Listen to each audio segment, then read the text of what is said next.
But what is the most embarrassing thing that you have found about yourself on this project? Oh, easily 200 LiveJournal posts. That was, without question. And those are like diary entries, essentially? We're not talking about the content today.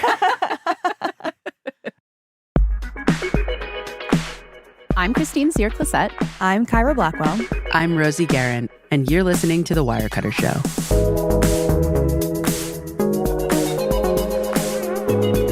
This episode is called, Can You Really Disappear Online?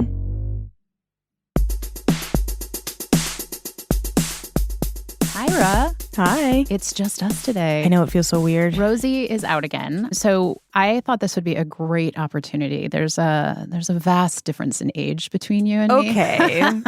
And I'm going to ask you a very Gen Xer asks a Gen Zer a question, okay? Mm-hmm. How much of your life is online? Oof. Like, what's your footprint online? I am embarrassed to say that I've tried really hard to make sure a lot of me is online.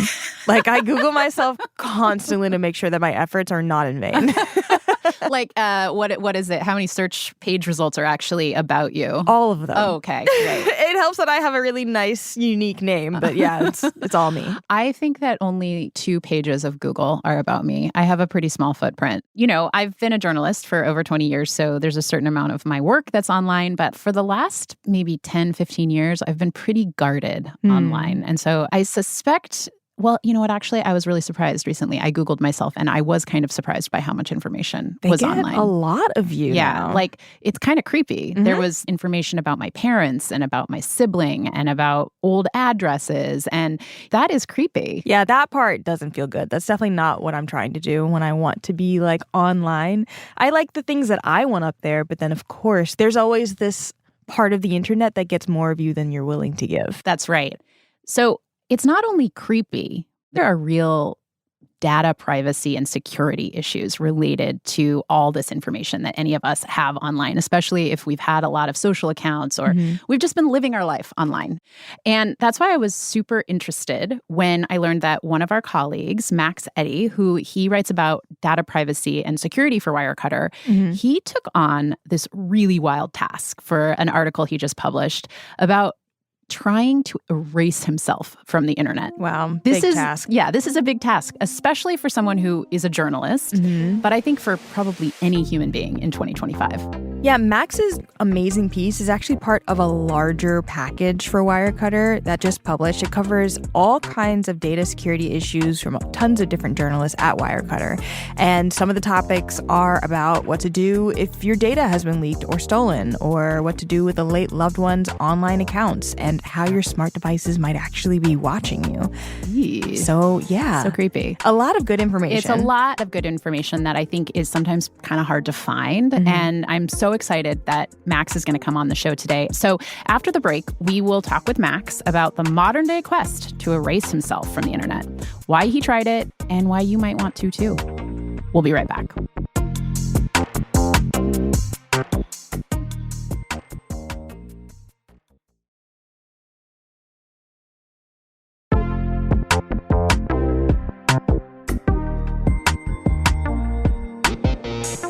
Welcome back.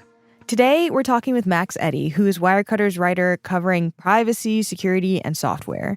He's written a lot about how to get the most out of your computers and your phones, and he's our in-house expert on how to protect yourself from online scams and surveillance. Welcome to the show, Max. Great to be back. It's great to have you here.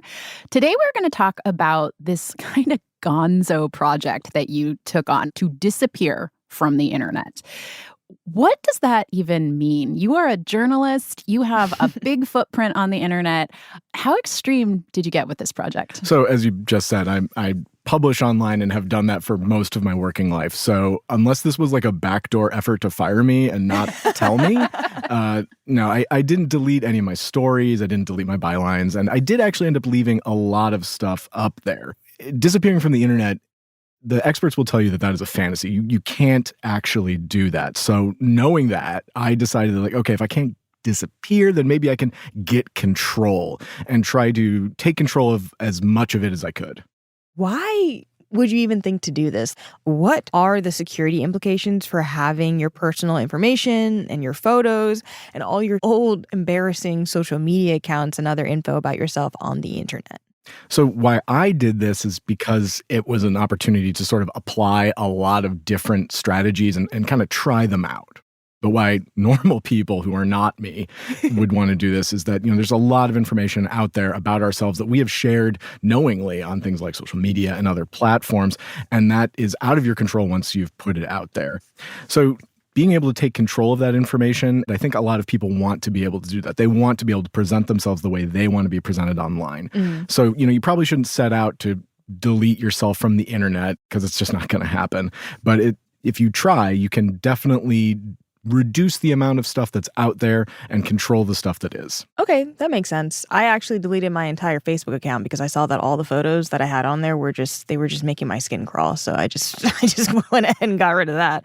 But what is the most embarrassing thing that you have found about yourself on this project? Oh, easily 200 live journal posts. That was, without question. And those are like diary entries, essentially? We're not talking about the content today.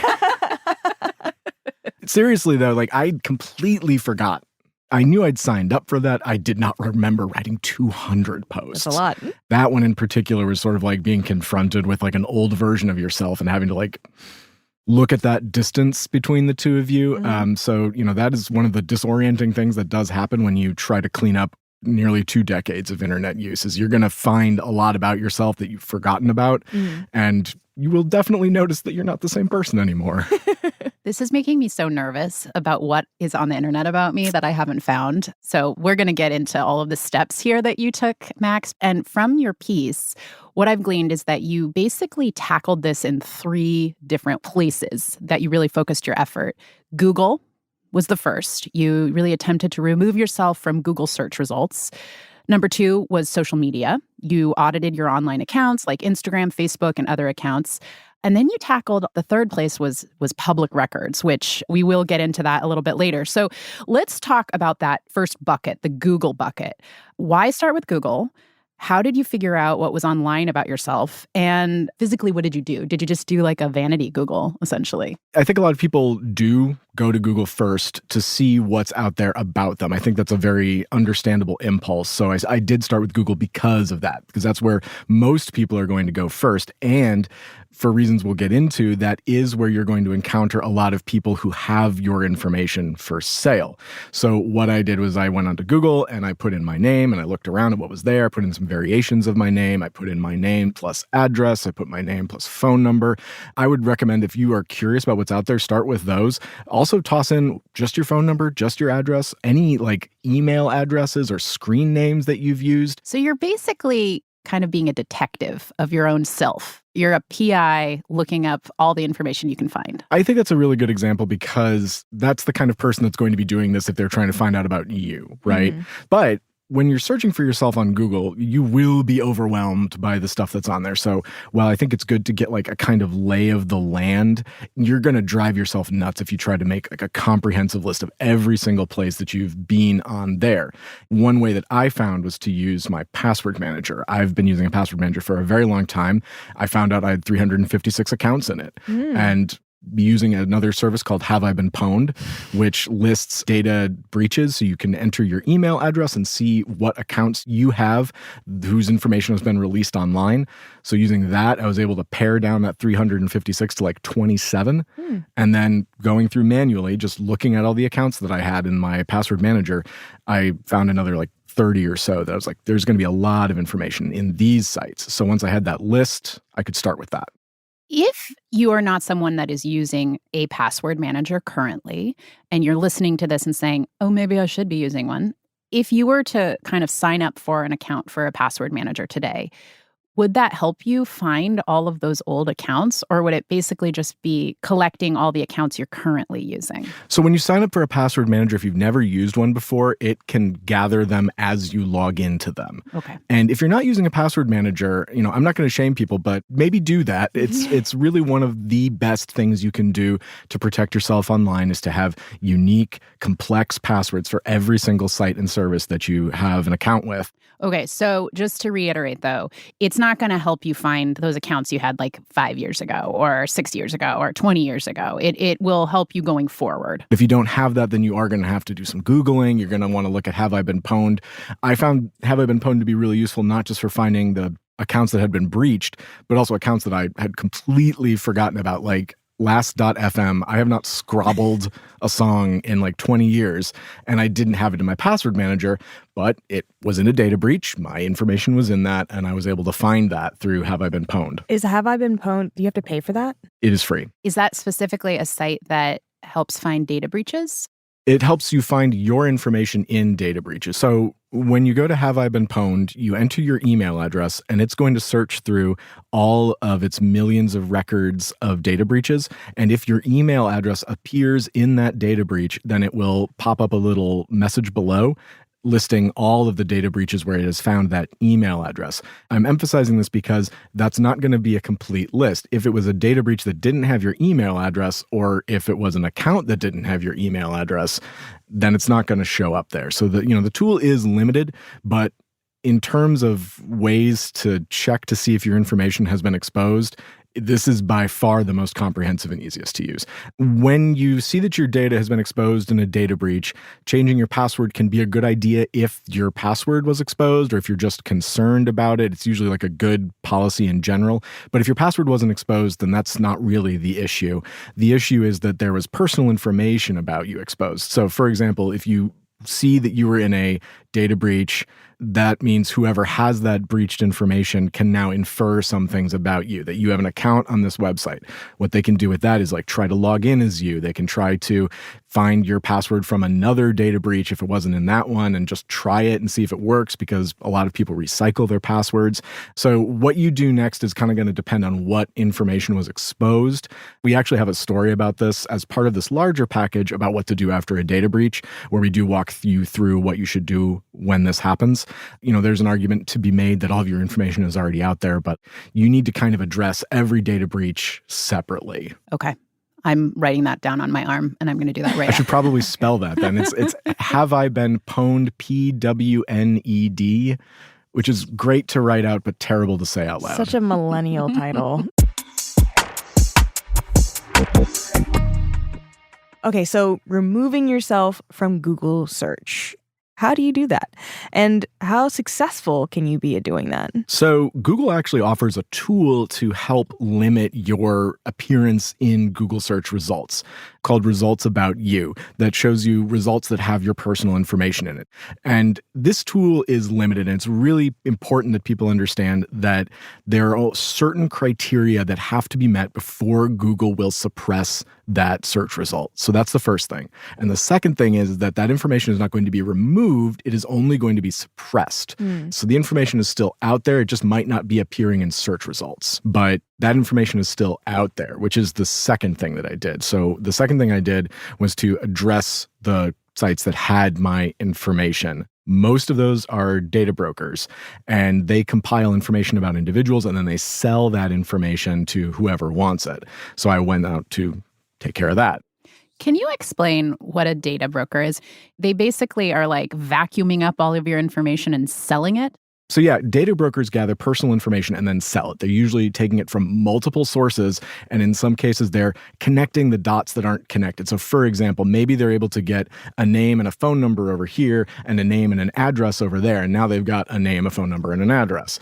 And when you collate all that information together, you can assemble some pretty specific dossiers on individuals, and names, addresses, phone numbers, sometimes relations like cousins, parents, that sort of thing, will be in these records that they have for sale. What are some companies that people might be able to recognize? Do you have any examples? A lot of these companies might object to being called data brokers. A lot of them refer to themselves as like people search sites or record search sites. So there are companies out there who work to remove this information from data brokers, data removal services, and some of the companies that they classify as data brokers would be Spokeo, That's Them, AlabamaCourtRecords.us, NewEnglandFacts.com, WhitePages.com. And again, these companies might object to that distinction, and I'm not going to make a judgment about that, but these are the sites that the data removal services are operating with. So what do you do if you find that your information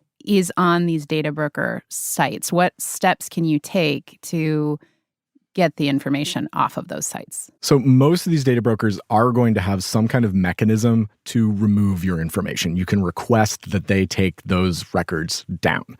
And that process can be very tedious. And it also requires you to engage with them maybe more than you would be comfortable with. I did try to do this and I got skeezed out really, really fast. I don't want to give them more of my information. They're already selling it. So you can do this on your own. What I did for this story was to sign up with data removal services that do that for you. So they search these data broker sites for your information, and then they send the opt-out requests, and then they handle all of the follow-ups and everything that goes with that, so you never have to touch any of it. Oh, I actually used one of those, and I was so shocked at the things that it culled from the internet. Like my mom's address and phone number was attached to my information. That's actually one of the things I found fascinating about this experience, by the way. It was the information sold by data brokers is freakishly accurate and long, and then it's not. I saw individuals that clearly were supposed to be me, my name, my age, and a couple other pieces of information. Well, unless there's another Max Eddy out there with the same age as me, that's unlikely. But in different addresses or addresses near to where I used to live, but not there. And I think this is really interesting because these companies are really selling themselves on the idea that you can find people. But I'm not sure how true that is. There's, a lot of accurate information there, and there's a lot of not accurate information in there. Well, I'm happy for that, actually.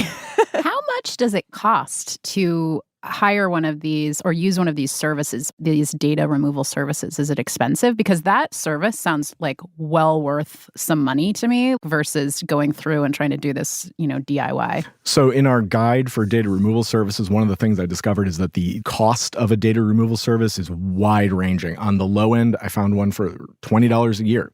On the high end, it was well over $300 a year. And the difference between them is very broad and complex.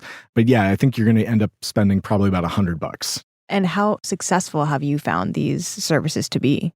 I had to sign up for about a dozen of these in order to write our guide about them. And the problem with that is I had a bunch of these data removal services all removing my information at the same time. And that meant we weren't able to correlate who was doing what work.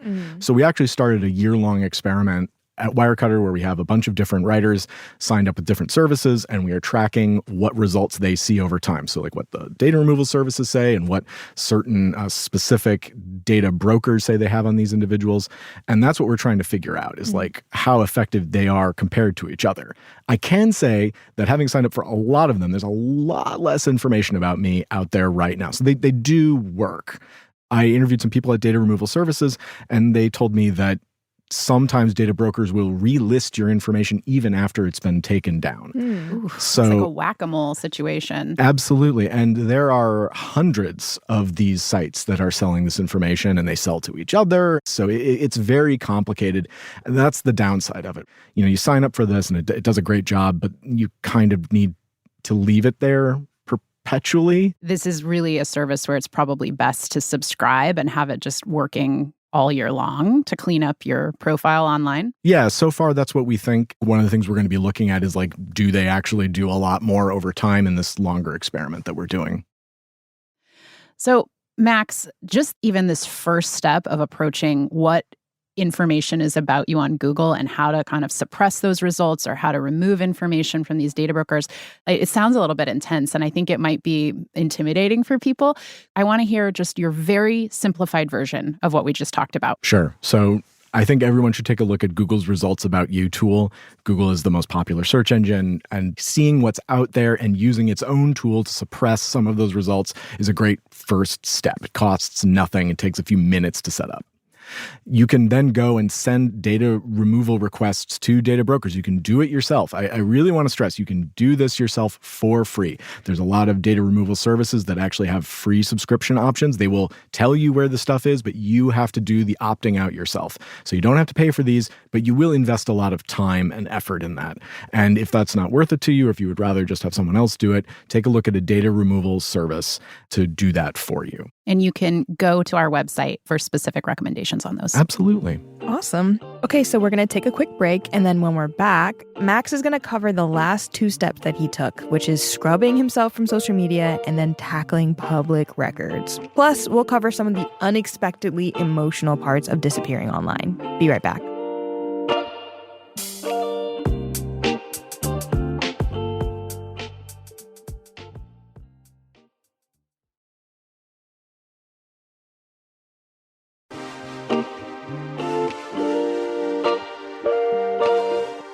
Welcome back. Max, before the break, you told us about the first step that you took to remove yourself from the internet, which is figuring out how much of your information is online and definitely like checking Google.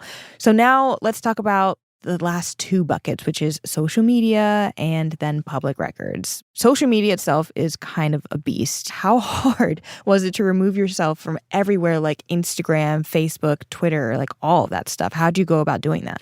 So the thing about social media is that it's actually not the only place where I found my information. I found that there are bio pages on Patreon and Kickstarter and other services like that. So, if people are listening at home, like take a look at these other sites that you're signed up for and see what information you've shared with them and that they share publicly. It's really startling what's out there, and you can clean that up pretty simply. But with social media, that's a little more loaded. We interact a lot over social media, and it doesn't necessarily make sense to like remove everything or to entirely delete your account. And in my case, I actually chose not to delete my account in most cases. That said, deleting your account is easily the fastest and simplest way to do this. I chose not to do that because I wanted to keep my accounts alive but inactive. And I was concerned primarily about impersonation. Maybe some of that's vanity. I am a Googleable person and I didn't want someone else popping up on Twitter and pretending to be me. But this can affect anyone, really. A couple of years ago, my aunt was on Facebook and discovered that someone else had created an account in her name and was going around to all the family members and asking for money. Oh my gosh. That happens so much on Facebook. I feel like I hear that all the time. But impersonation can happen to anyone. And if you don't have an account on that service anymore, it can be hard to prove that you are the real you. It is doable, but for me, it was more valuable to like maintain control of those accounts, but just leave them empty. Most websites and online accounts are going to require you to enter information about yourself, and they won't let you create the account without that information. They won't let you save the information unless it's all in there. So you can't just delete your email address and then hit save and like Twitter be like, yeah, that's fine. I don't know who you are. That's great. So I created what the experts call synthetic data, which is basically just made up information about myself. So imagine, if you will, Twitter account or a social media account. There's like a username, there's a photo usually, and then all of that's tied back to usually an email address somewhere in the background. That's probably not visible, but it is part of the account. So I tried to address all of those things. I found a bitmap generator to create random colorful images, just sort of like dots, and I replaced all of my user photos with that. I found a text generator and used that to create names and fill in information that required text. So there's a lot of lorem ipsum style names for me around there now. I wanted to get my name off of them and my screen names off of them as much as I could. And then I used an email masking service, which lets you create unique email addresses for like every site you want to sign up for. What it does is it forwards any emails sent to that email address to your real email address. Oh. And you can respond to it the same way, and it'll appear to be coming from the masked email. And then if you want to get rid of it for any reason, if you're getting a lot of spam, if you just don't want to, you can't seem to get rid of that newsletter, it's there all the time, you can just delete the email address and it forwards to nowhere. It's just gone. Oh, cool. So presumably with all these unique emails and passwords, you're using, going back to the password manager, you're using the password manager to help you manage all of those, right? Because Absolutely. Like if I started a unique email for everything that I have, that would be in big trouble. Locked out. Yeah, I have 356 online accounts, and I worked on 55 of them for this. So I had like generated 55 unique emails for this project. This seems like I should be giving a lot of people my masked email. So the downside of like a lot of masked emails is that they are like random text. Yeah. And it's like, oh yeah, you can just hit me up at x123q57 at mozmail.com. It's like the old version of dating and people being like, can I get your number? And you're like, yeah. And it's like 6 digits. So the idea here, though, is when you're using these masked email services, they're great for a lot of things. But what I really wanted to do was to break apart all the connections between my accounts. So remember earlier when I talked about how data brokers get information from lots of different places and connect those dots together? I wanted to make that either impossible or very, very difficult that they would not bother trying. So all of the pictures are different. You're not going to be able to put them together and say, like, look, same user photos here and here. People recycle those a lot. They won't see the same usernames. As often as I could, I tried to get rid of usernames because most people recycle those as well. And if you don't want to have a consistent internet presence, you want each of those to be different. And then email, while that's not usually visible to the outside, the companies who run those services can see that. And I wanted to make sure that you wouldn't be able to connect it by email either. So every piece of it that should have been searchable, I tried to make unique. Do you suggest that like everybody does all of this? No. Okay. No, but I think that for the purposes of this project, it was like, let's see if we can do this. How painful is it going to be? And I think it's a useful framework. Okay. So let's say you're signing up for something that's like low value to you personally. Like you just need to sign up for it for like whatever reason. I don't know. Like to get a 20% off coupon or something. Oh, yeah. No, that's a perfect example. So you have to create an account somewhere where you don't actually want to have an account. Don't use the same username that you use everywhere. Use a masked email and don't put a photo of yourself on it. Use just any photo you can find or generate one randomly.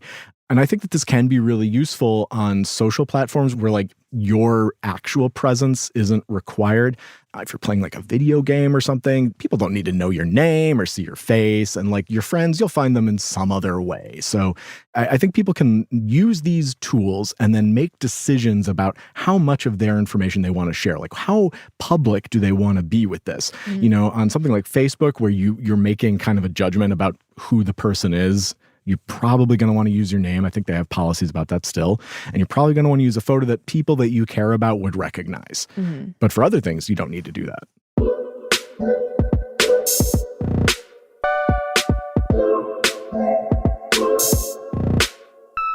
So how long did this take? The whole project was over the course of about 3 weeks or so. For the social media accounts alone, that was like 3 or 4 days. It gets a little hazy for me towards the end because working on Facebook was such an absolute nightmare for me that I frankly could not keep track of what was happening in my life. I went into a fugue state and emerged several days later. It does take a lot of time, and especially what I was trying to do to remove my posts from these accounts but leave the accounts up is very difficult to do. Most sites, pretty much every social media site I went to, does not have an option to like edit what posts are available. So I had to find other ways to do this. So in the case of LiveJournal, I mentioned earlier, I had to go through and manually delete every single one of them. And for Twitter, I used a tool called SID, C-Y-D, it stands for Claw Back Your Data. And this will automatically delete your posts, your likes, your direct messages, and your retweets. There are other tools that will help you do this. I had a really good experience using SID on a personal Twitter account. It still takes a long time, though.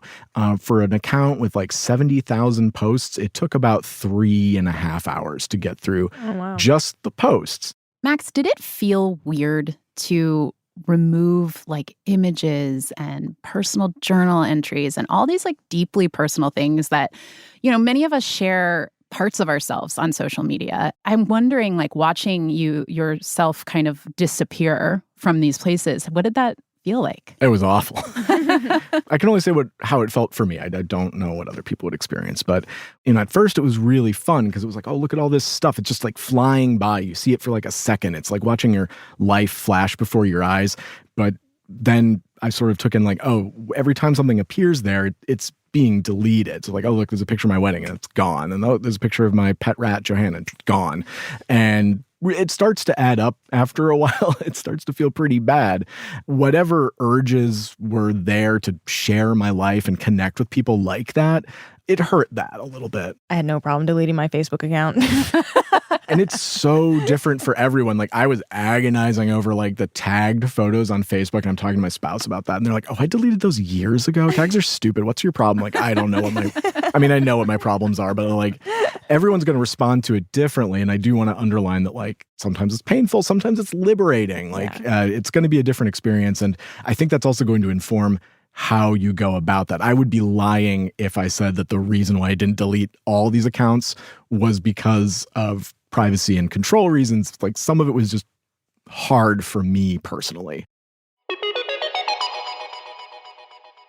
Okay, Max, so let's talk about this last bucket. It's about tackling public records. And this does, I will admit, sound very boring, but it also does sound important. So what should people absolutely know about online public records that have their info? So removing public records is really difficult because the existence of the record is usually required by law. For example, real estate purchases, voter registration, some court proceedings, stuff like that. And there's very rare exceptions for when that can be changed. So New York State, we have certain laws that say that if you are a survivor of domestic abuse, then you can have public records either redacted or removed. And that's true in other places as well. But if you just don't want that information out there, you don't really have any means available to do that. And that's why it might be best to just see what's available in your state. And perhaps there's some options that are available for you. You will have to do some of that on your own. You cover some of that in your piece that just published. Yeah, you can read about my experiences doing that. Great.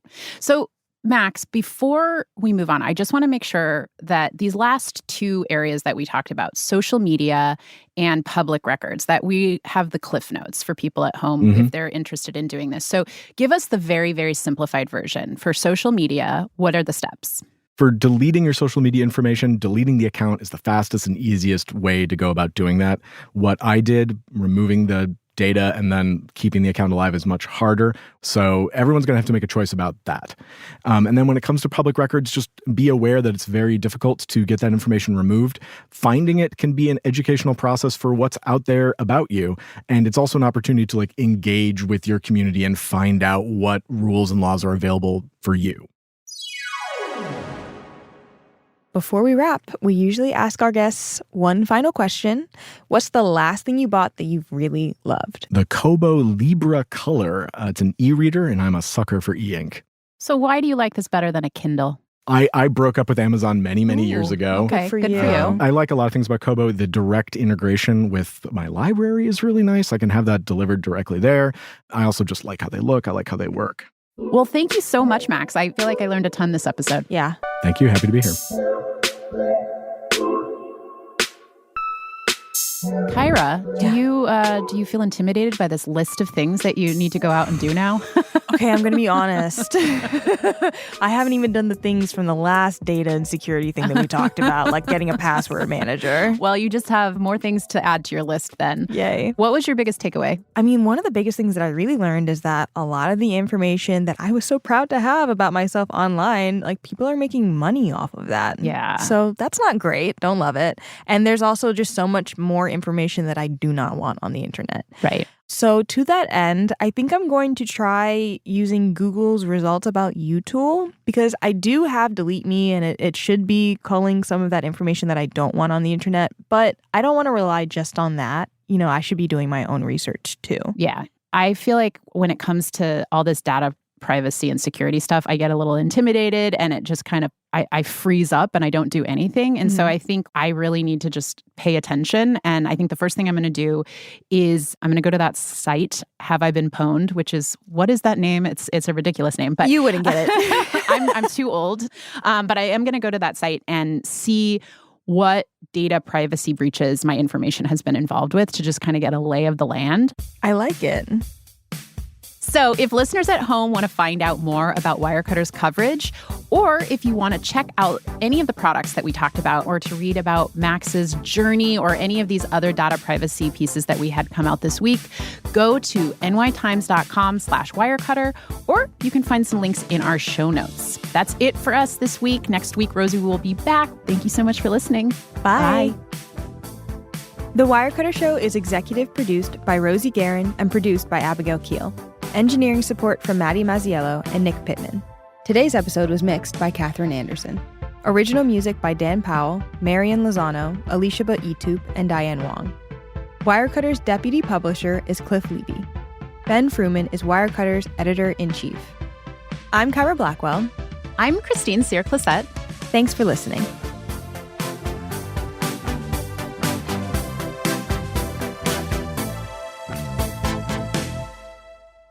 And you have to be my accountability buddy. Your accountability buddy? Yeah, I will totally. Accountability buddy, Christine. You got to make it one word.